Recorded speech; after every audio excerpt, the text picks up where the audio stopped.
Hello and good morning or good afternoon to our audience from around the world. Welcome. I am Kian Tajbakhsh, and as the coordinator of the Committee on Forced Migration at Columbia University, which has organized this event, I am delighted to welcome our distinguished panelists today to help us understand the way the migration crisis in Europe caused by the war in Ukraine impacts children, that most vulnerable of populations. I would like to thank my colleague, Dr. Erwin Redlener at Columbia University for organizing and moderating today's webinar. Dr. Redlener is a pediatrician and senior research scholar at the National Center for Disaster Preparedness at the Climate School at Columbia University, which he founded in 2003.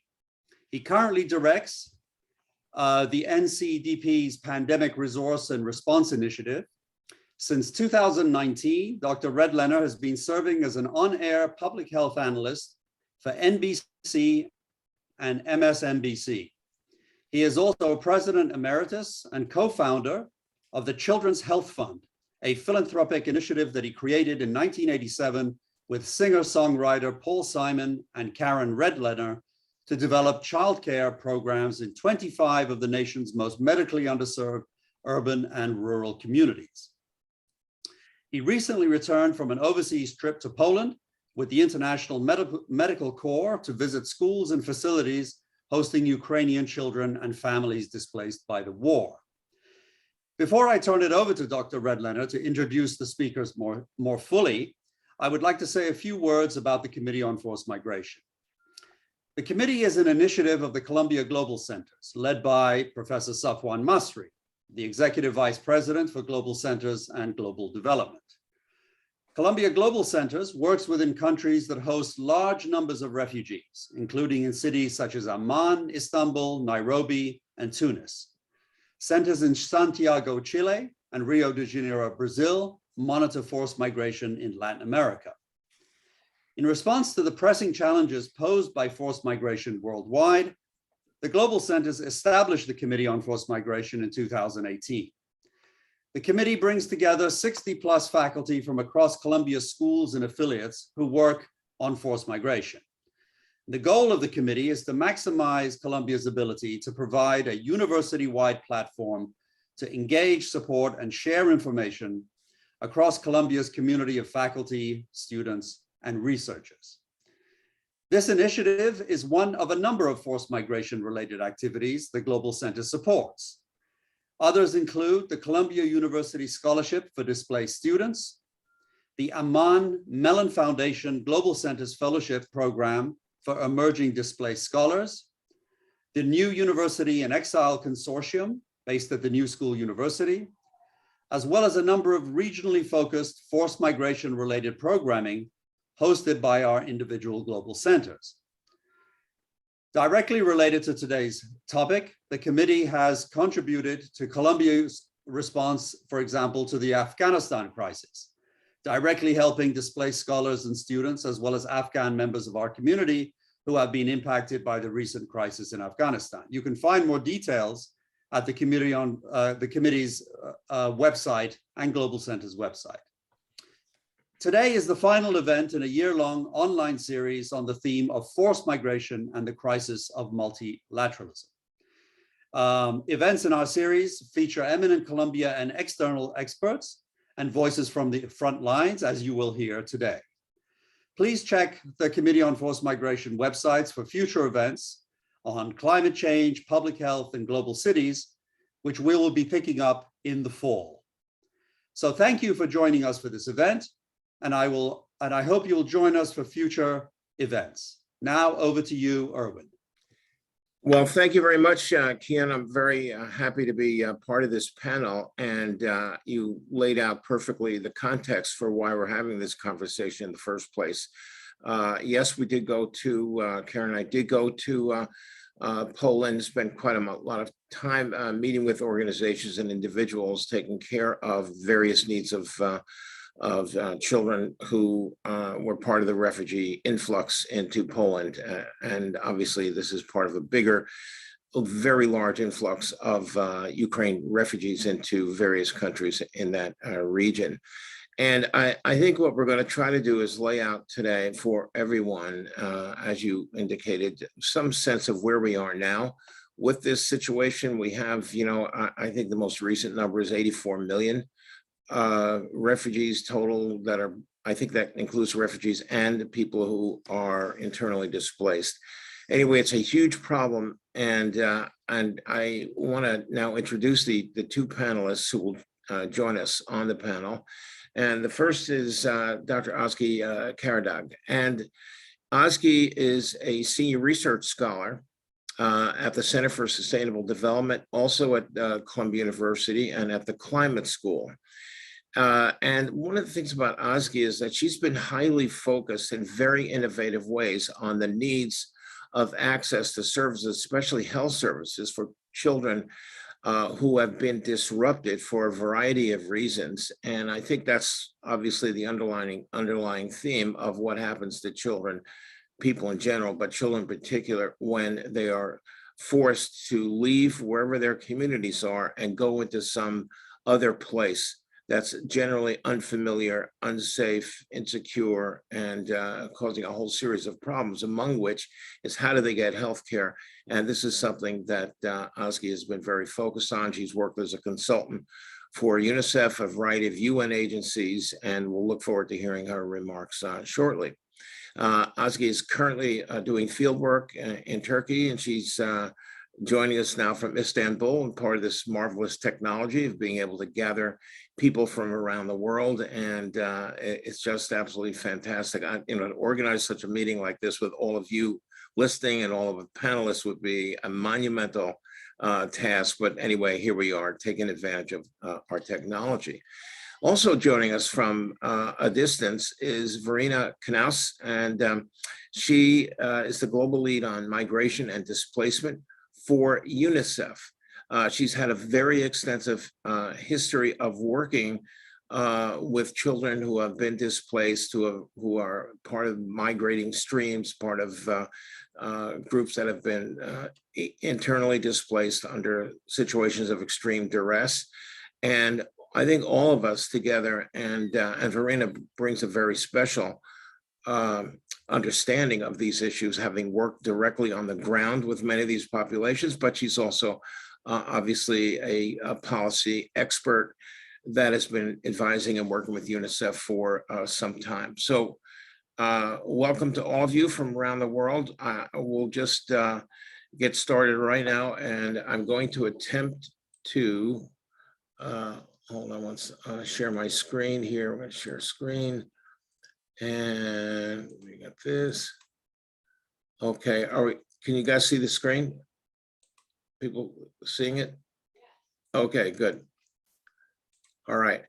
So I just have a few slides, but I think this concept of children on the move and not in a good way, having their lives really, really disrupted, is something that we've been dealing with, and the experts on this panel and many of you who are listening in have been dealing with, I know, for a very long time. And before I show my few slides, I just want to point out this concept of resilience and resiliency, and what does it mean? And I think the reason I'm using this word here is that I just, before we get into the hard stuff and the data and the information about what we've been observing, I want to point out whether children have been homeless, they've been in all kinds of situations of forced migration, they have been through nightmares of displacement for a variety of reasons, that there are always children who get out of this because they're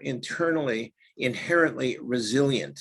And I think that's something about children that we need to remember. There are children that came out of, that survived the Holocaust, that have become successful, happy, productive individuals. This is obviously not everybody, and I don't think we totally understand how and why an individual kid becomes resilient. And part of it is probably having to do with genetic factors, who knows what, the stability of their parents, and all sorts of factors. But I just want to remember, on behalf of what we're doing here, that resilience is a reality.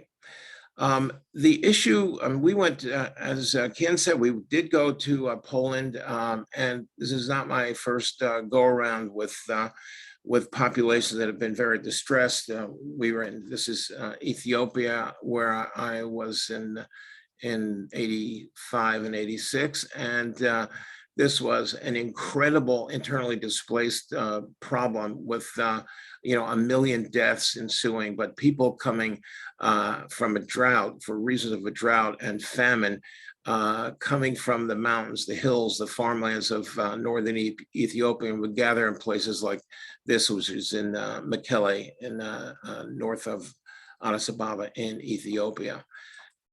These are pictures from various places in Greece, where I visited a few years ago, and these are various setups for receiving and managing Syrian refugees. And this was an incredible example of how people's disruption ends up having them in places like this. This picture in the middle here is in northern Greece. It was completely isolated and filled with people, including young people, with absolutely nothing to do. And I think there was obviously Greece and the various NGOs working with these populations were doing whatever they could. But the fact of the matter is that there were people really lingering, languishing in places like this for many, many years. At that point, I think the average duration of a stay in such a place could be up to 15 years. And hopefully Verena or Oski could clarify that, but I think it's more or less that number.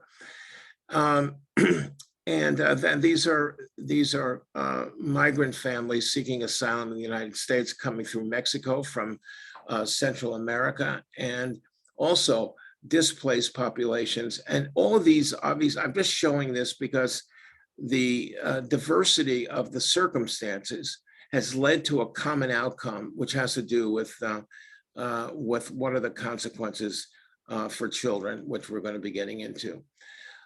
In Ukraine right now, and I think one of the things to mention about Ukraine, it is an opportunity, and I think we should think about this, for the world to focus on the challenge of refugees and the consequences for children. 5.5 million refugees, another 7 million internally displaced people in Ukraine. Currently, I think people coming out of Ukraine are 90% women and children. The prediction is, I think UNHCR is predicting that 5.5 million will exceed 8 million by the time we're done here, and who knows how many IDPs there will be. 2/3 of Ukraine's children, 12 years of age and younger, 7.3 million of them, 2/3 of them are displaced either inside or outside the country, which is an extraordinary situation to contemplate. When we were in Poland, we saw a variety of settings where refugees were being housed or sheltered. This is a big congregate shelter. It's something called the Patak Center, just outside of Warsaw. And obviously the length of stay here was short, but it was a very intense experience. And there was a very large range of people here in terms of socioeconomic status and so on, but this was the stopover before they went somewhere else. This is one of the somewhere else's, and this is a kind of a shelter. This is an apartment, actually an office building converted to a shelter where families like this were waiting for something to happen. This particular family wanted to go to New York, but that was looking to be pretty difficult. The huge number, I was really taken aback by this. And again, I would like Oski and Verena to comment about this, but I've never seen a situation where millions of refugees are just being taken in by local residents. And the vast majority of the Ukraine refugees in Poland are in this circumstance. There's a large family taken in by another family, and they've been there for many weeks. You know, how long they're going to stay there. And by the way, how long is the tolerance for this situation going to be acceptable to people that are in places like Warsaw, where the population of Warsaw, the city of Warsaw, has increased by some 15 to 20% because of the refugees. This is the Norwegian Refugee Council's part of their setup, which includes a medical facility, which is right there. And I had a chance to meet with the mayor of Warsaw, this guy, Mayor Tchaikovsky, and he's a very dynamic guy. He came to New York last week. We did a hit on US television, which was very, very good. And Warsaw is lucky to have this guy there. So the most impactful experience we had was visiting a high school. This is, they call it high school number 1 in Warsaw, Poland. And this is Dorota, who was head of the teachers union for Poland. This is the principal of the school, Andre. This is Maria, who's a teacher, a Ukrainian teacher, who's been working in the school. And this is our translator, Michael. And this, I think, culminates the experience. These are obviously, these high school kids are all Ukrainian. Chance to address them. Many of them spoke reasonable English, but Michael was with us to translate. But this was extraordinary, and which is one of the reasons I just wanted to mention resilience. There was a kid over here just off camera who was a senior in high school, supposed to be graduating this year, has no idea where her life is going. There was a kid over here, a young lady, I think she's off camera also, whose mom and sibling had to leave a town near Mariupol very suddenly in the middle of the night because of bombings. She left in a small caravan of her neighbors and friends. About 2 miles out from where she lived, a missile hit and blew up the car in front of her, killing all the occupants, including the children. So there are many, many seriously traumatized kids. And one of the kids, where's that guy? Maybe this guy. I mean, it was from all levels of interest and all levels of interesting personalities of these children, but many of them are going to be fine. We just need to make sure they have the resources. I'm not going to belabor this. This is just a slide that I use, and I usually, it comes up one at a time, but the idea is we have a layering of issues. So starting with fear and uncertainty, loss of loved ones, grieving, acutely, trauma, that's incredible. And then problems with access to nutrition, healthcare, et cetera, that Ozgi is going to talk about, this loss of normalcy, and particularly what Karen and I came away very concerned about was a disruption of the educational trajectory. This kind of thing is what causes these long-term generational consequences that will affect the ability of kids to be successful and productive members of society after this experience. So the strategies, first of all, in place like Ukraine, which is an active war right now, battlefield management, which is, we actually have obviously people from MSF, Médecins Sans Frontières, and International Medical Corps, and others who are in the heat of battle, putting themselves at risk to make sure that children and families are protected. There's the immediate needs that all of you are aware of. We noted that in the school that we visited there were children who actually failed vision tests, and some of them had glasses, they left them home inadvertently, or they lost them, or they had visual problems that had not been diagnosed. This is really important. We got to make sure that they don't, children who are part of displaced populations must have the health screening to make sure they don't have things that are affecting their ability to learn, get them in educational continuity, et cetera. At the end of the day, I think this is just about the end of the slides, we need, for these children coming out of Ukraine, I am hoping that we will at some point have an internationally coordinated, well-funded plan with leadership, and that we're thinking at scale, which is the thing that's always bothered me in my work for the last 50 years, that we have really good programs that are doing good things, but we don't have the programs at the scale that we need to deal with everyone. Upstream intervention is just the last word about this. The cause of this, what's the cause of any given population's fact that they're displaced? And we have to deal with those causes, whether it's climate change that's causing climate forced migration or whether it's a war situation, we have to deal with getting to the root causes and trying to think about them. What I highlighted in red here are the things that we have a long way to go. These issues, health barriers to learning, educational continuity, and so on, are things that still are going to require a lot of work. And I'll leave this little presentation with this word again, resilience, which is what we're trying to build and what we're trying to identify and assist. So I'm going to leave it at that. And we're going to go through all the panelists and then we'll do the Q&A. So next, Dr. Karadog, Oski, if you could take over here, that would be great. Hello, thank you, Erwin. Let me share my screen.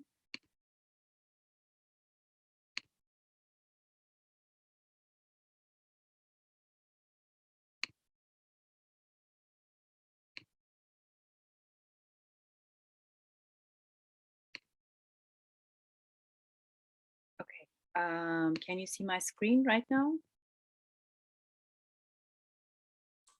Yes, we can. Okay, great, thank you. So, so today we are especially focusing on Ukraine, but also we will be talking about displaced children and youth in other settings and at the global level. So today I wanted to focus on the protracted Syrian crisis because I think this protracted crisis can teach us a lot about how displacement, forced migration affects children and youth. And I think we have things to learn from this protracted crisis. As you know, the migration flow started in 2011, and this migration flow is described by UNHCR as the greatest migration wave seen in recent history. But as we see now, the displacement, the migration wave in Ukraine will be as important as the one in Syria. So since the start of the conflict in Syria, more than 13 million persons have been displaced, and more than 90 of people fleeing Syria have sought asylum in 3 countries, Turkey, Lebanon, and Jordan. And 11 years since the crisis began in Syria, violence, displacement, and lack of access to services continue to affect children and young people. Today, the number of children in need of humanitarian assistance in Syria not actually decreased, but increased from 5 million in 2020 to 6 million in 2021. This increase was driven by an economic crisis, violence in the country, mass displacement, devastated public services, and also because of the COVID-19 pandemic. 6 million children are still in need of humanitarian assistance in the country, and 2.5 million children are in difficult to access areas. Nearly 1 in 5 children is stunted. And with the war in Ukraine, the fragile nutritional status of children in the Middle East and North Africa is expected to worsen. So actually everything is related, and the war in Ukraine affects many other countries and children and youth in other countries as well. When we look at Syria again, the total number of children killed and injured since the beginning of the crisis is nearly 13,000. And nearly 5 million children were born in Syria since 2011. And of course, in many parts of the country, they continue to live in fear of violence, landmines, and explosive remnants of war. Of course, this leaves children with psychological scars, and studies and statistics show that at least 1/3 of children show some sort of psychological distress. And we know that displaced children and youth are among the most vulnerable populations with respect to physical, mental, and social health problems, sexual and gender-based violence, trafficking, and early and forced marriage. Displaced children and youth also face numerous challenges, including barriers in accessing quality learning, education, as well as youth-friendly healthcare and social care. And we know from our experience with Syria and other countries that child labor is another major problem in forced migration settings. I wanted to give you the example of Turkey because Turkey still hosts the largest number of refugees in the world, with approximately 4 million refugees. And half of these refugees, as in other forced migration settings, are children. The ones in Turkey are mostly Syrian, but Turkey also has refugee children and youth from Afghanistan, Pakistan, Iraq, some African countries, and today the country has more than 60,000 Ukrainian refugees and more than 1,000 orphan kids. I just wanted to give you one example. I mean, there are many studies, but I'll just give you one example. A quantitative study with young refugees in Turkey showed that although half of them were willing to continue their education, only 3.2% were found to go to school. This is for young people. And nearly 8 out of 10 young refugees reported their health status. So this is perceived health status as bad or very bad, while 1/5 reported to have a chronic disease or health problem. As you can imagine, we do not expect these high percentages from young populations. But when we think about displaced children, displaced young people, the perceived health status may be worse than their local counterparts. And according to the participants, again, young refugees, the top health priority was mental health. Again, I will give you one example from a qualitative study, actually 2 studies, or one in 2016 and one in 2020, showed that despite legal rights, young refugees face language, financial, social, cultural, and educational barriers, as well as gender and stigma-related barriers in accessing healthcare and other services. Some of the main themes included unhealthy living conditions for children and young people, nutrition and hygiene related problems, barriers to accessing education, child labor, and unhealthy working conditions, early marriage, adolescent pregnancies, and other sexual and reproductive health problems, high mobility, uncertainty, and related mental health problems. And studies indicate that problems with social determinants of health, stigma and discrimination, adverse events, and other challenges in the host country are as important for health as past traumatic events in the origin country. So this means, although being safe in the host country is important in the short term, it's unfortunately not enough to prevent health problems or promote health in the long term. So we again see that in the long term, social determinants of health really matters. Again, studies show that there are significant gender-based differences in challenges faced by refugees or displaced children and youth. Therefore, gender should really be taken into consideration. And when we look at the protracted crisis in Syria and the host countries, we see that there is increased stigma towards refugees and increased social tension in the host countries. Therefore, there is again an urgent need to increase communication and understanding between refugee and local youth, children, and youth in these host countries.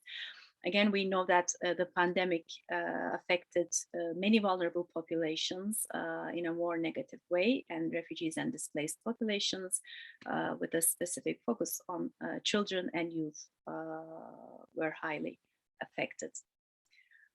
Today, we know that health and well-being of displaced populations are important for health and well-being of host societies, human and financial resources of countries, and also for building and maintaining peace in those host countries.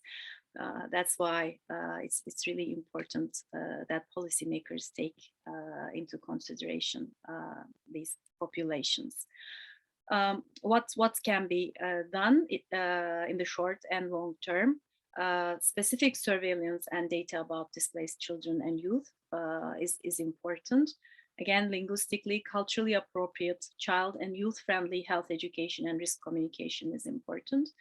Again, monitoring multiple vulnerabilities is important because, again, when we look at displaced or refugee children and youth, we see that there are more vulnerable ones than others, like young girls, young people living with HIV, young people living with disabilities, LGBTI youth. So there can be multiple vulnerabilities, and we need to monitor those. And we need to use more effective outreach approaches, like working with community leaders, cultural mediators, using hotlines, social media, mHealth applications, and so on. And of course, closing the digital divide is important in access to education and services, because we know that, again, displaced or refugee populations, young people are affected more from this digital divide. And of course, we need an intersectoral collaboration and health in all policies to be able to prevent diseases and promote health. Again, I think when working with children and youth, it's really important that we work for effective participation and empowerment of affected children and youth. This is really critical for long-term sustainability. And we also need to aim for independent and productive young people. So not just young people that are dependent on certain aids, at least in the long term.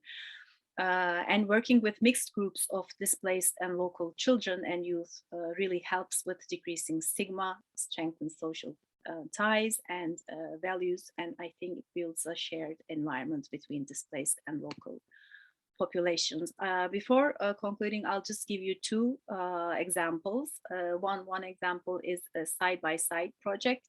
An example from Turkey with university and NGO collaboration. This study aimed to support social cohesion of refugee kids, and the target group were Syrian and Turkish school kids, as well as school teachers, psychologists, and psychological counselors that aim to train these mental health and teachers and mental health professionals, but also work with kids and do play therapies, use play therapies. So when we look at the pictures that were drawn by refugee kids before the intervention and 10 weeks after the intervention, we see that they use more colors, and they see the classroom, the school classroom, much more different than the intervention. Another example is the REACH project, which aims to bridge the gap in health literacy and healthcare access among youth in Turkey, Lebanon, and Jordan. And in this project, the team developed a multilingual mHealth application to increase health literacy and improve healthcare access among youth. And I'll just give you one example from the focus group discussions with refugee youth. One of them says that Reach for Health is very good for young people. I can now access health information more easily. And also it gives the opportunity to compare 3 languages and compare the languages and health-related terms. So we know that the number of refugees and internally displaced people will continue to increase worldwide. We will have we already have climate refugees, and there will be more on the horizon. And we know that half of them at least will be under 18 years old. That's why we really need a more holistic health and all policies approach for health and well-being of children and young people. And we always need to remember that migration is a human reality that needs to be managed. And today we are actually seeing a management crisis. And I think we shouldn't call it a refugee crisis. We shouldn't blame the refugees themselves, but we should manage things better.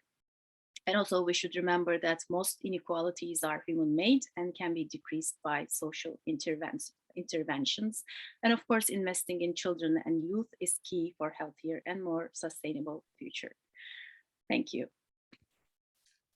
Well, thank you very much, Oski. It was extremely enlightening, and I'm sure we'll have some comments and questions to follow. But right now, we're going to go to Verena Knaus, and who will give us her perspective, including where Unicef is right now with this particular crisis that we're facing. So, Verena, take it away, please.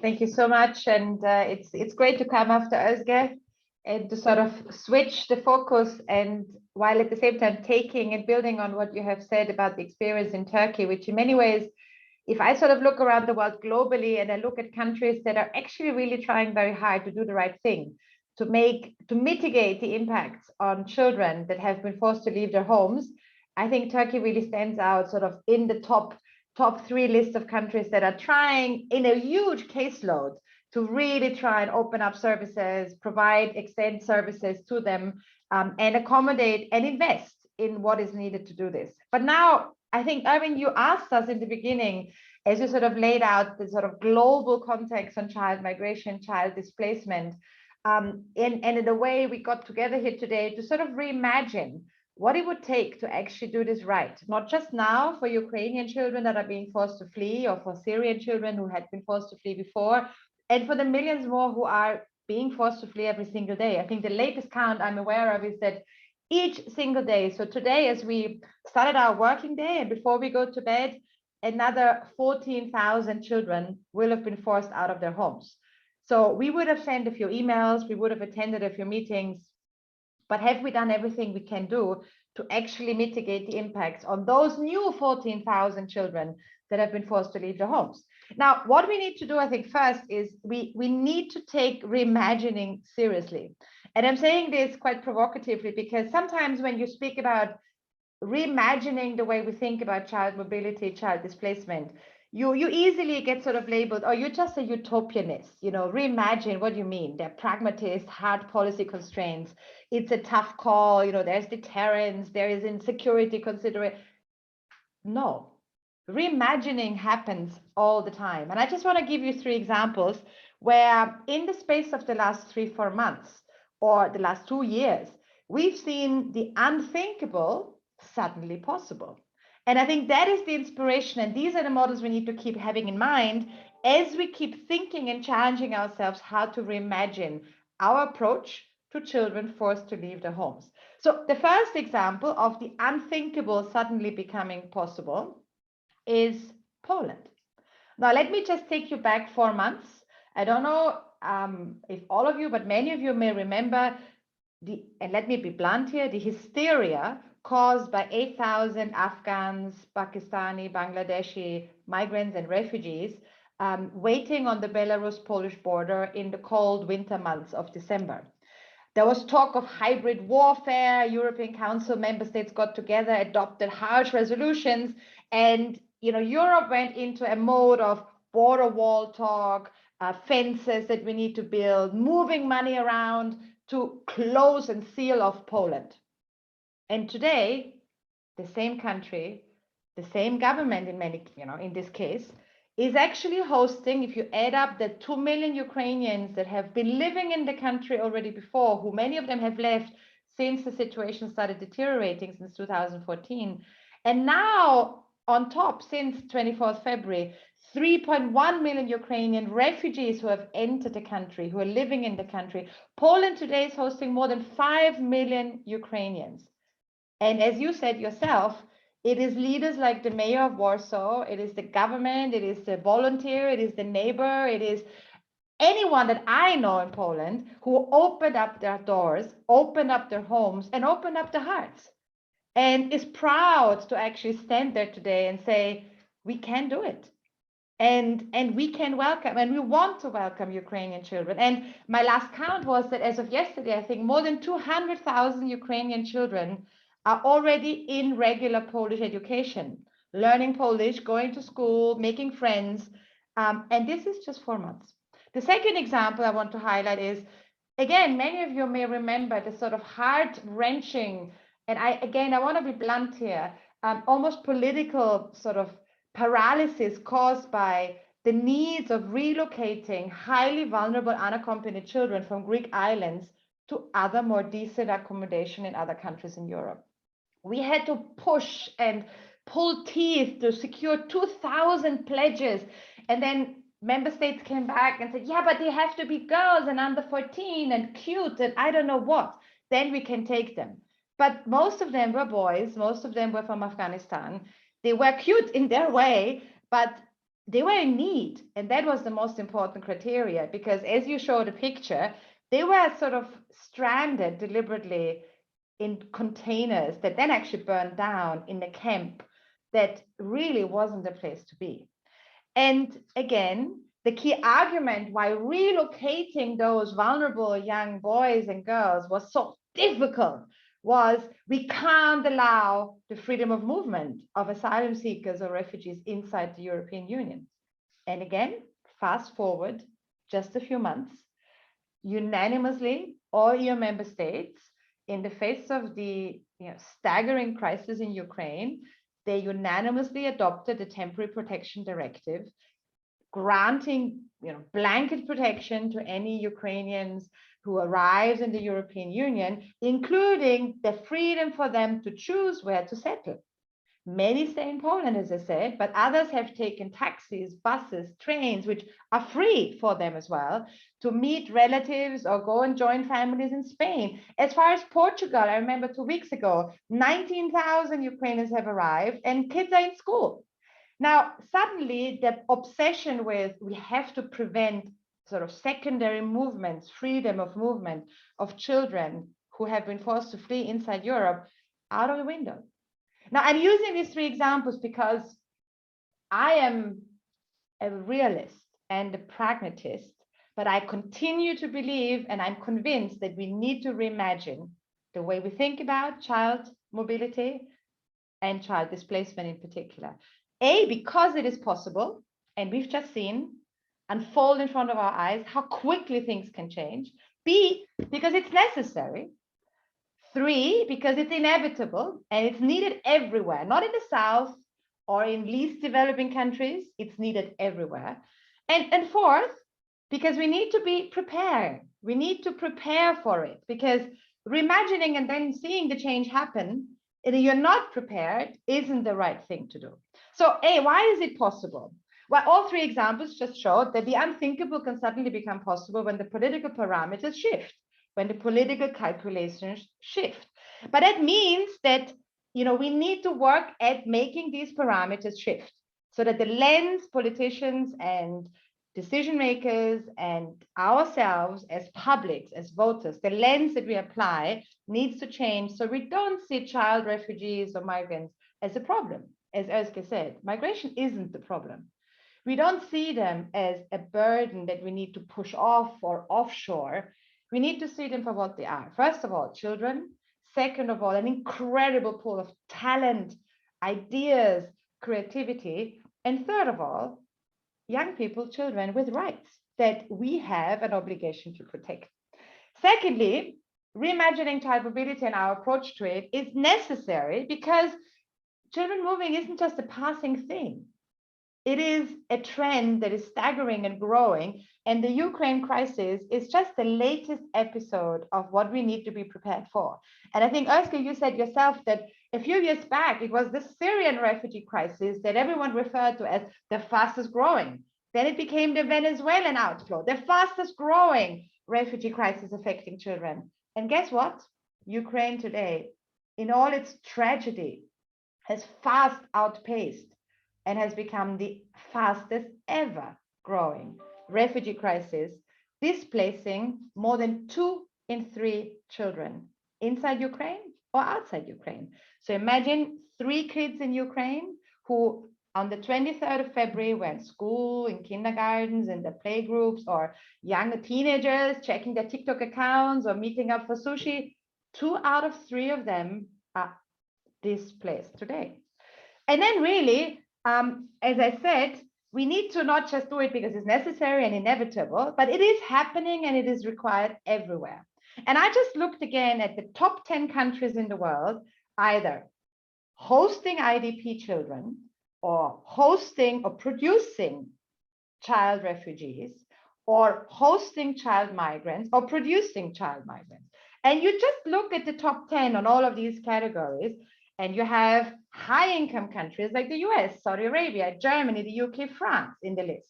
You have middle-income and emerging great powers like China, Colombia, Nigeria, Jordan, Turkey in the list. And you also have countries with very few resources, Somalia, South Sudan, Yemen, or Afghanistan. It isn't that it's for them or for us, all of the countries, and that means all of us need to prepare and reimagine.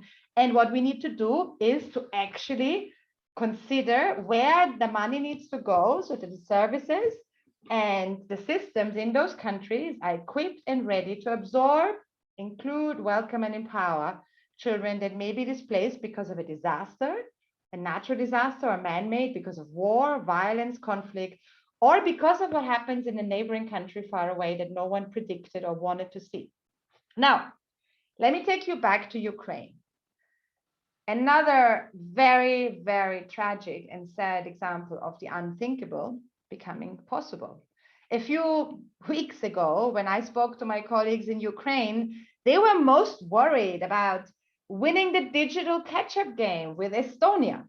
You know, Ukraine, we have to imagine, and it's sometimes easy to forget, but Ukraine was on the brink of catching up with Estonia in being the most digital government in Europe, having almost any government service digitally available on apps. And, you know, you can access your social income on a digital app. That was the big game in town. Ukraine, a few weeks ago, my Unicef colleagues, besides, of course, being deeply worried about what was happening in the East since 2014, the ongoing war and conflict and its social impact and psychosocial impact on children. But the conversation in town in Kyiv was about catching up on the SDGs. And now we're looking at a country that by the end of this year, will probably have 90% in poverty or extreme poverty as a result of the conflict, with 2 in 3 countries, 2 in 3 children displaced. Now, the unthinkable becomes possible again and again and again. But what does it mean for us? So what are we looking at now? And you described before your experience in Poland. Let me just put that in a few numbers. So more than 60% of those who have left the country are children. If you add in women and children, because of the unique demographic of this particular refugee outflow, 90% of the 5 million Ukrainians who have left since 24 February are women and children. And we all have the images in our heads of mothers, single women with 5, 6, 7 children. They don't even know who and how to hold them, sometimes carrying a cat and the bag and the one thing that the child wanted to take. Anyone has been taking children along if they could, their neighbors' kids, their sisters' kids, their brothers' kids. We know a lot of stories of women who literally have picked up kids they have found standing stranded somewhere on a street because they have seen their mother just been blown up in a bomb car before, or killed, or they lost them, and bringing those children along as they made their way through Lviv, into Poland, into Moldova, into other neighboring countries.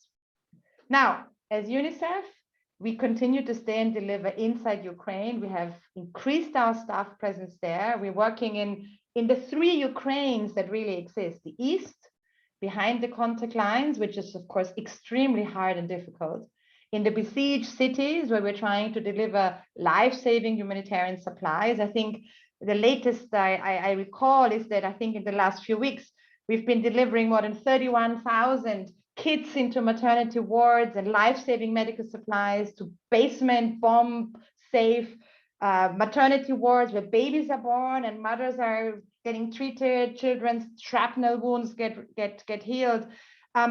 So we stay there. We continue to provide wash services, psychosocial support. In metro stations, we've built up classrooms to provide a sense of normality, to provide recreational services, psychosocial support. All of these, of course, are stopgap measures. As long as the war doesn't stop, we can just run behind and catch up. But the war and the bombing and the fighting, of course, needs to stop now. Now, outside Ukraine, what is happening outside Ukraine? Again, here we are lucky because we have governments that are opening the doors. We have publics that are opening the hearts. As you said, an unseen, although actually it's not unseen. We've seen the same level of solidarity in Lebanon in the early years, in Turkey. We are seeing it again and again in Ecuador, in Colombia. Human nature, in fact, we are able of empathy.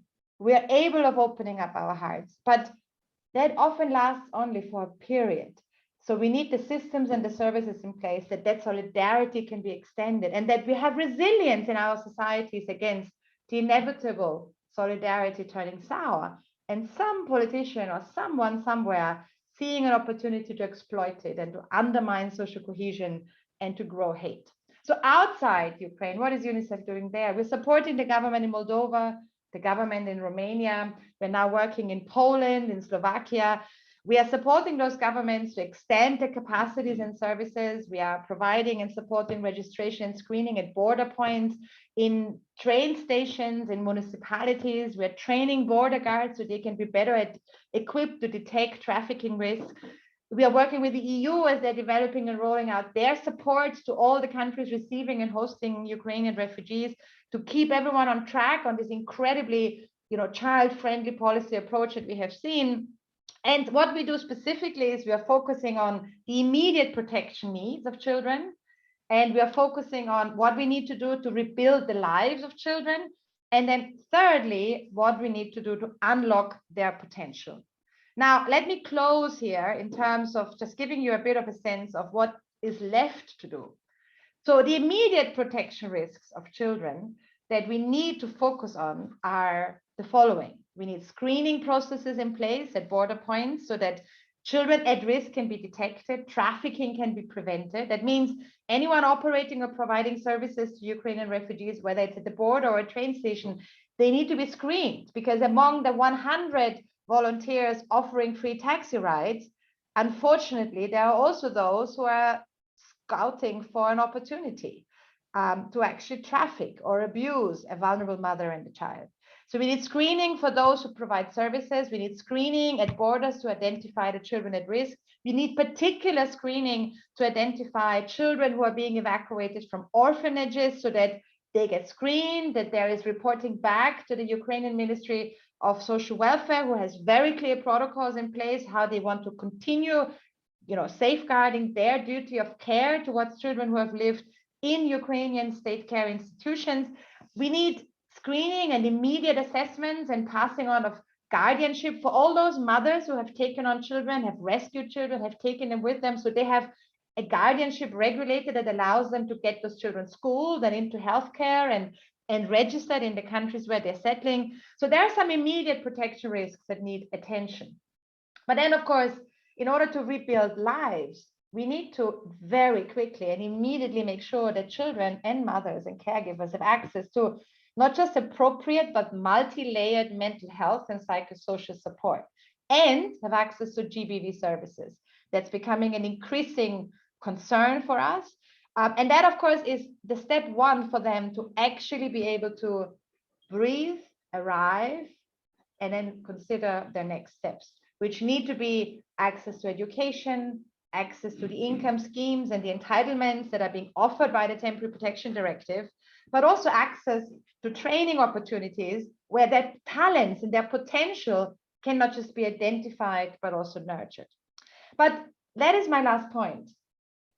It is not just about protecting and including them. It is also about unlocking the potential that Ukrainian children bring with them. And that means, and I think there's a very important focus area that we all need to keep in mind, that needs that we change the way we work as UN organizations and partners. And that means that we put children in the driving seat and work with young people themselves as partners. Both young people in the communities where Ukrainian refugees now arrive, so that there's peer-to-peer connection, peer-to-peer support, and that we create the biggest vaccination program in countries receiving Ukrainian refugees, vaccination against hate, xenophobia, and stigma, so that this solidarity can last, and that young people feel that they're not just heard, but they're engaged and they have agency over what happens to their lives. Now, I conclude here, and I just want to say that reimagining our approach to child displacement is the inevitable priority that we need to all take forward. And I am actually an optimist that amidst all of the misery and the disaster and the lost lives that we're seeing here, that maybe this Ukrainian crisis can provide a new blueprint of how we can actually welcome and consider child refugees if we can prove together that opening up homes and hearts and keeping borders open and providing access to all the services without restrictions, that's just not just the best for children, but it's actually the best for us all. So thank you. Thank you. Thank you so much. You know, both of you, Verena and Oski, these were incredibly important and interesting presentations and new perspectives, and thank you so much. But I want to now get to questions, and I think Sean Hansen's going to help us organize these. And what do we got, Sean? Sure. So we have a few good questions. Let's start with Eve, who's actually in Poland working with some Ukrainian orphans. And it kind of builds right on Verena's presentation on some of the psychosocial supports. She's asked, what are some examples of best practices for projects with refugee children, looking at specifically the issues of trauma, toxic stress, and improving overall happiness for children displaced? Good. Oski, do you want to take a hit at that? Thank you. So actually, I mean, there are many good examples and examples of best practices from around the world. And I think many UN organizations, including UNICEF, UNFPA, UNHCR, IOM, or WHO websites can help, as well as many websites of international NGOs and local NGOs and universities working with refugee kids and youth. But I just want to say that I mean, there can be several options that go, let's say, in parallel. There are projects that work that aim to improve mental health and well-being for displaced children and youth, as well as other projects that also target mental health professionals, NGOs that work with kids and young people. So increasing capacity of mental health workers, increasing capacity of NGOs that work with refugee and displaced kids and youth. That's really important. And also actually working to improve mental health and let's say prevent burden of workers or humanitarian staff working with refugees or displaced kids and youth. That's also an important dimension. Yeah. But I mean, there are many good examples of play therapies or educational interventions or projects that are being implemented in schools that increase social cohesion. So I mean, there are very, very good examples, but I think UN organizations and international NGOs will be good resources to learn more about them. Very good. Thank you, Oski. But let's keep rolling it, and if we can keep the questions short and the answers short, we'll get to as many people as possible. Sean. Sure. So I have a question now from Thomas, and this is for Verena. Specifically asking about if UNICEF or which organizations are caring for Ukrainian children that were relocated in Russia. Are you able, is UNICEF able to collaborate with them, and can they play a useful role? Thank you. I mean, very briefly on this one, we are of course working very closely with the Russian Federation at all levels behind the contact lines across in an effort to support and to ensure that the humanitarian services get to children. Now, specifically, we don't have an active operational presence in the Russian Federation. So we're not delivering ourselves any services inside the Russian Federation. But I do, and I know that there is an incredibly important role that NGOs in Russia itself can play, and that there are, a lot of efforts going on to actually facilitate and support them in doing this. The needs of anyone arriving wherever they end up getting relocated to or displaced to, if they're leaving and they're ending up in Belarus or in the Russian Federation, are the same. And we need to provide those services where they are. Thanks. Sean? Sure. I think the next question can go to all the panelists. What do you believe are the global strategies and policies we need to prevent some of the causative factors that are contributing to these man-made crises that are driving displacement?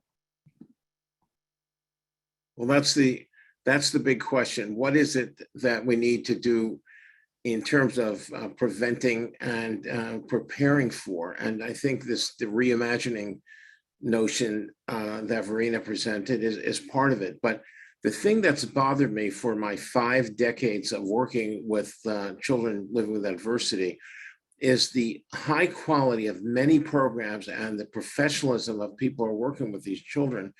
The scale of what we're able to do on the ground never even remotely approaches the size of the problem, of the challenge. And this is something, I would like to also hear from Verena about this topic. I mean, Ozgi knows what to do. The question is, how do we get it up to meet the needs and to manage the preparedness that we need to understand? Now, that's the million-dollar question, right? Ideally, we wouldn't have to deal with the consequences if we were to get the prevention piece right. Now, I think at global level, in terms of policy blueprints, we do have a pretty robust set of documents in place. We have the Global Refugee Compact, we have the Global Migration Compact. Now there's also a new agenda for action on internal displacement that has a strong focus on prevention and solutions. But that's the framework. And of course, at the national level, you have a whole spectrum of approaches in place. I would say one thing. Child refugees, 1 in 2, refugees in the world is around 20 million. 1 in 2 is a child. So there are 10 million children. Let's say 6 million are okay, because they're actually in countries that provide access to services. 4 million children are not okay. What do we do to double down, to bring that number to 0, that all of them are okay? Yeah. IDPs, 1 in 2 internally displaced in the world, whether conflict or disaster related, is a child. We know where, we know what triggers that displacement, and climate will only accelerate the internal displacement figure. But I'm in meetings and meetings and meetings where we're discussing internal displacement, and I feel like I need to make a case why we need to focus on children. So we need to shift that approach and say, look, if I would be, and I'm provocative here, but if I'm selling Coca-Cola and I'm in the private sector and half my market target audience is under 18, it wouldn't be an afterthought what they need. It will be central to my strategy. So if half the internally displaced and a huge chunk of more, children and people on the move are under 18, that needs to be the central question. Not UNICEF's jobs, but everyone's job. That's great. And that's, I think it resonates with Verena and certainly myself. Sean, let's keep rolling. Sure. Another question that's come up in the chat and the discussion as well is that there are many other populations around the world that have experienced forced migration, whether it's in Venezuela, Palestine, Afghanistan, Yemen. So this person wanted to comment on sort of the plight of these populations and refugees that have not received the same level of global support as some of the displaced Ukrainians. By the way, I want to take one swing at that because this is a really, really important, and understanding the dynamics of why the world attention is on Ukraine right now. I mean, it's not tough. We have a major nuclear superpower invading its neighbor, and it's in Europe, and it's dramatic. Yet the world's attention for Palestinians, Syrians, Afghanis, et cetera, has drifted away. And this is one of the things that we worry about. Will there be a persistent focus on Ukraine, but also will that spill over to having us really think a lot more about these children who are absolutely languishing in these other settings where the spotlight, the TV cameras are not focused on them. And I think one of the things that we do is I think we should be exploiting or taking the opportunity with what's going on with Ukraine to say, and yeah, but there's all these other situations that need our attention just as much. This Syrian kid in one of those camps in Greece is just as important to the future of the world as are the Syrian children or American children living in profound poverty in many parts of this country. So yeah, there's a lot to think about there, and thanks for that question. Another question, Sean? Sure, yeah, this is sort of an uplifting question about how people can get more engaged and how to get involved, so particularly as international high school students. Are there opportunities to volunteer or to tutor or to partner with NGOs? So Verena, do you want to take that? Yes, obviously, yes. I mean, I think depending on where you are, in many European countries, there are actually now very good websites where you can actually find links to the sort of the umbrella networks and the organizations that are providing services. And I saw earlier also a comment in the questions or in the chat from Poland emphasizing that so much of this is carried by volunteers, by civil society, by all, people like you and me, including high school students. I mean, we are, for example, working very closely to support the Scouts movements for peer-to-peer, youth-to-youth engagement. There is plenty of volunteer organizations and established NGOs or others that are out there to work, and they all need additional help.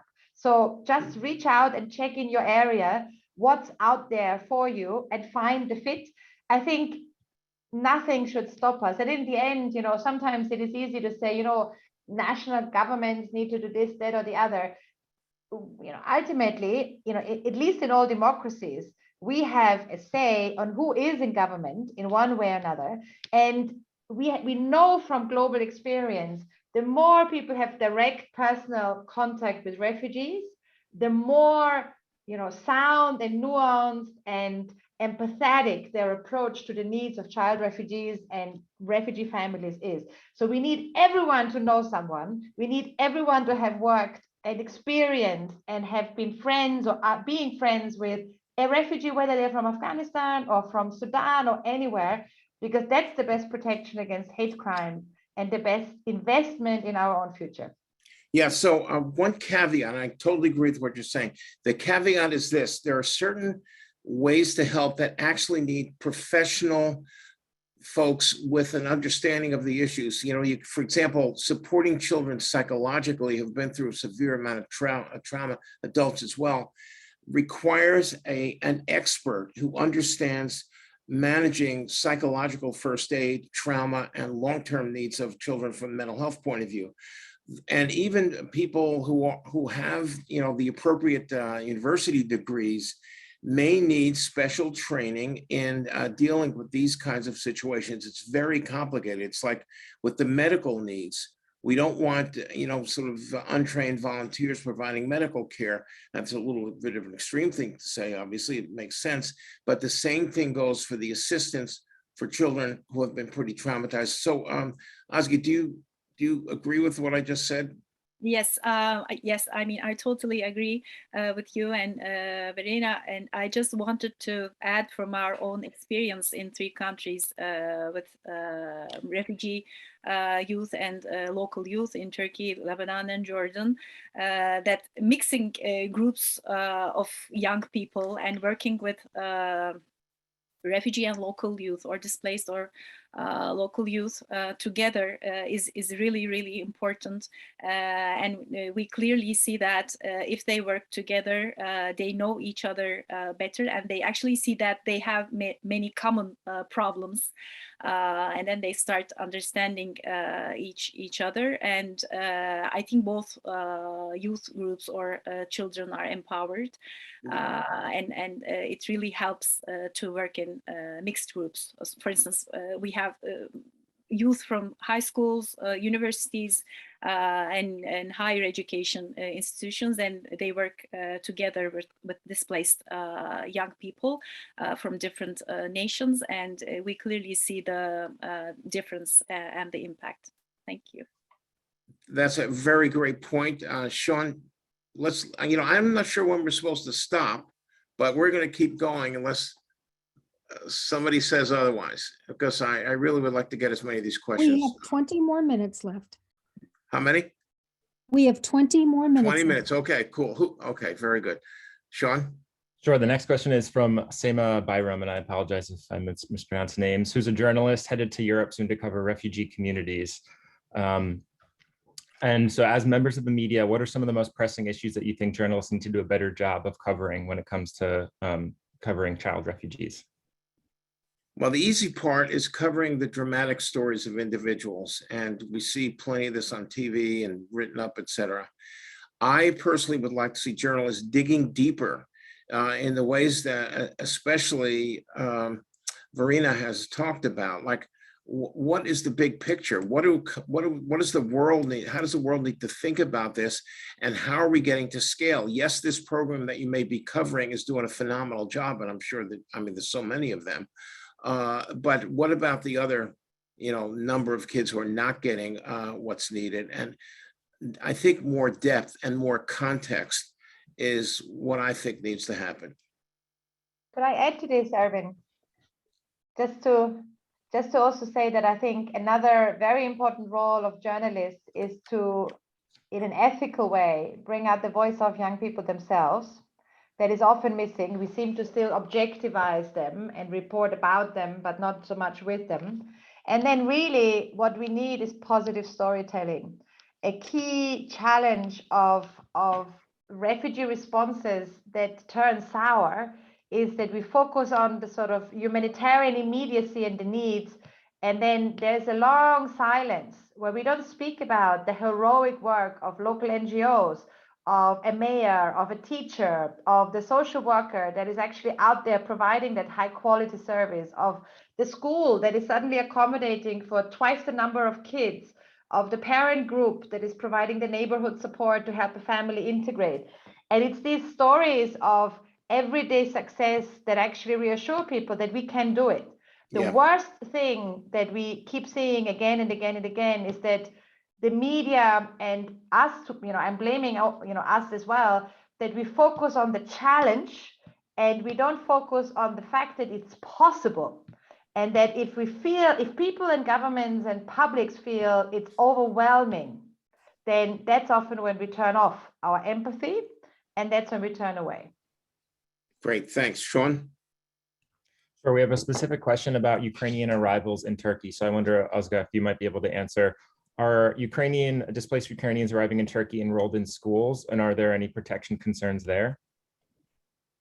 Thank you. I actually, I'm monitoring the situation and trying to learn as much as I can. But I know that the Ministry of National Education is working on integrating all the kids into the national education system. But of course, there's the language barrier right now. If the age of the kid is appropriate, then there is an effort to integrate them into the regular schools. But as we've seen in the Syrian case, usually in the short term, these kids are together with a Ukrainian teacher or another teacher with the language skills, and in this transition phase they usually are together until they can be transferred to the regular schools. So I believe for the Ukrainian kids there will be a transition period where most of them will be with their Ukrainian peers in the first place, with teachers with the right language skills. But then in the medium and long term, they will be integrated to the regular national education system. And then, yeah, probably they will be learning Turkish, and the language courses will increase. Yeah, that's great. And by the way, a word about youth. When we're in Poland, and I've experienced this in many different settings, and you ask these teenagers what needs to happen, what needs to be done there, it's incredibly enlightening and inspiring, I might add. This is a message for journalists, but for all of us to remember that age is not necessarily a barrier to having really, really good ideas, innovative ideas. And when I asked kids in that classroom, or a couple of classrooms there, and Ukrainian kids in Warsaw, what's the message that you'd like to transmit to other adolescents, your peers in other countries, other parts of the world, and specifically in my case, what do you want American teenagers to know? And they looked, you know, we're videoing them, and they looked in the camera. Many of them, we want people to understand that what you have is fantastic, but it's fragile. And that this is what we found out here, in Ukraine, and being part of the refugee stream, that we thought we had a life that was perfect and immutable, and it's not. And I think, and for children to be able to articulate that is very powerful, very moving. And they also said that was one message. The second message was, please try to understand what's happening outside of your country. And in particular, they were talking obviously about what's going on with Ukraine and this crisis. So just a note to remember the voices of these incredible teenagers who've been through hell, really. Sean? Sure, we have one more question from Clementine on erasing the stigmatization of refugees and sort of giving children agency. The problem will continue as long as adults from countries of origin adapt as well, but how do we educate and change the minds of the adults who work with and raise the children? So who would like to take that? I mean, I can say that I think we should work in different dimensions and with different groups. So for children and young people, the education system is very, very important. Like teaching kids to live, how to, live in a multicultural environment, teaching them about diversity, and try to decrease stigma towards different stigmatized populations, and increasing the tolerance. That's really important, like integrating these values and let's say special topics into the national education systems. That's really important. But for adults, I think we should select specific professional groups, especially healthcare workers, social care workers, media experts, journalists, and maybe legal people, law people. I mean, these really important professional groups, and we should start with undergrad education and postgraduate, continue with postgraduate and professional trainings, who already graduated, and try to have anti-stigma trainings. That's actually what we do. I do, for instance, I have a class for medical students, and the topic is how to prevent stigma in healthcare settings, and we work with different vulnerable populations, including refugees and persons living with disabilities and other groups that are affected by stigma and discrimination. And we try to train these medical students, and we try to show them different vulnerabilities and how we can decrease discrimination in healthcare settings. So I think it's really important to train adults as well, even though they are, they are professionals and older people. That's great. So yeah, thanks. Sean, how are we doing? Any other? So we don't have any other questions. I have a question of my own that I'm kind of curious about, but I think we could also open up and sort of, let each panelist do closing remarks, if you'd like, or any sort of closing comments that you'd like to make. Well, I actually had a question for my co-panelists. Do either of you have any sense or verification of the fact that children, orphans and not orphans, that have been taken into Russia against their will? There were some early reports that this was happening at a pretty good clip. Was this ever verified or confirmed? Do either of you know? I can say that we are working with our UN sister agency, OHCHR, to try and verify reports about it. We have not yet been able to verify it. As I said before, we don't have a presence in Russian Federation itself to be able to verify ourselves. So we are working at it. Yeah. But it is, of course, if it were true, it is highly concerning. And the same for us, of course, the same approach needs to apply in wherever we are. That children should not be. We need to do anything we can to prevent family separation. Any relocation needs to be voluntary. As Unicef globally, we always say that there should be no adoptions or no fast tracking of adoptions in an emergency situation. It's the wrong time, the wrong place to do it. There needs to be a very clear focus on doing what we need to do to facilitate family reunification and ensure that these children or any child really is an orphan.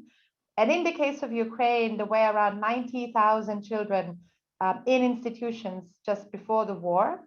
Of those, around half of them have a disability. At this point, we understand that nearly half of those 90,000 have left institutions either to rejoin their family, because many of them lived in institutions but still have living parents. A few thousand have been evacuated to other countries. And we really urge, and we work closely with the Ukrainian government to make sure that any child from an institution that has been evacuated is immediately registered. There is a very, very clear duty of care of the authorities in Ukraine and a duty of care for all of us to protect those children. So any child that had been evacuated needs to be registered, so it's accounted for in a national child protection system. Great, thanks. So Sean, you have a question? Yeah, so I just sort of wanted to ask, looking forward at some of the trends of the global displacement crisis over the past years, what are you most concerned about? And I say that thinking about a variety of different things, of the climate crisis, resource scarcity, as well as man-made conflict and other sorts. So sort of a broad question. It's a broad question, but first of all, I think it needs to be said that the first priority right now is to end this war, because the flow of people and kids into the status of IDPs or refugees is not going to stop until the war stops. And this is the sort of the upstream issue, the kind of the social determinant of displacement. And we have to really think about that and hope that the people that are responsible for trying to create peace in that region is a critical responsibility. But for me, besides that, I feel very focused on two things. One is the providing mental health assistance where needed with these kids. And the second, overwhelming situation is getting kids back into school.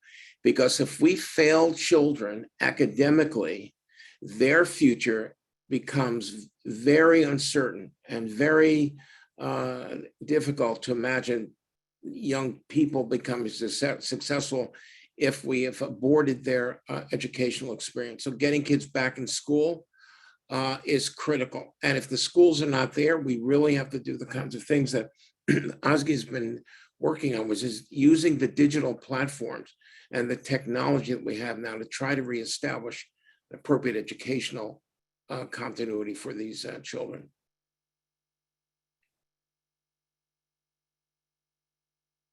Ozgi or Verena, do you want to, anything you want to add in terms of priorities? Yeah, actually, I mean, I agree with Erwin that, witnessing a war at this time in this century is unbelievable, and it obviously needs to end. And I think we should really also think about how we prevent conflict and war, and how we educate next generations to prevent human-made disasters. That's really important.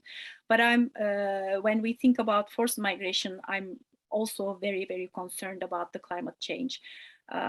Because even if we prevent conflicts and wars, climate change is real, and if we don't do more about it, we'll have more natural disasters and we'll have more forced migrants. And that will really increase the need for more resources, and it will be a big burden for many countries, both high income, middle income, or low income, and we need to use more resources to be able to cope with the forced migration and its consequences. That's why as migration professionals working on migration, I think we should also really focus on climate change and how we at least decrease the change and its effects. Great. Verena, do you want to add to that? I mean, maybe I would think of it in two parts, right? I would think of it, what is it that we need to do in terms of addressing the root causes of child displacement? And obviously here, conflict and climate, but I would add to this, child poverty and discrimination need to be key priorities. So we need to front load investments. And climate, I am particularly worried because I think the COVID crisis has shown us that even when there is a global emergency staring down in our face, happening here and now, we seem to be very poorly equipped to actually mobilize the kind of action that it takes to respond equitably across the world. And the climate crisis being still perceived as happening somewhere out there, some other place, at some point in the future, while the action is needed today, I'm worried about this. The second question then is response. What worries me the most in terms of risks in the way we respond to child displacement, I'm deeply worried about populism.